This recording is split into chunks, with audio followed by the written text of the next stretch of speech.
как делают чипсы нори. Сетями со дна морского вот эту грязь достают вместе с мусором всяким, мешками из порта везут на завод.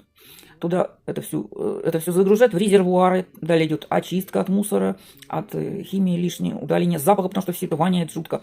Промышленными химикатами все это делается. Водоросли липкие, пахнут неприятно, их измельчают, промывают, фильтруют от примесей, потом, значит, загружают в формы, прессуют и сушат. Вот. То есть в Советском Союзе такое было невозможно. Думали о здоровье людей прежде всего. То есть где наши ГОСТы, где наши ОБХСС, понимаете, которые бы, где наши, вот раньше было тест, сейчас там это контора коммерческая и склонна к подкупам. Уже очевидно, что необходимо самоорганизовываться. Для начала народный совет. Уже в каждом городе есть центры кристаллизации.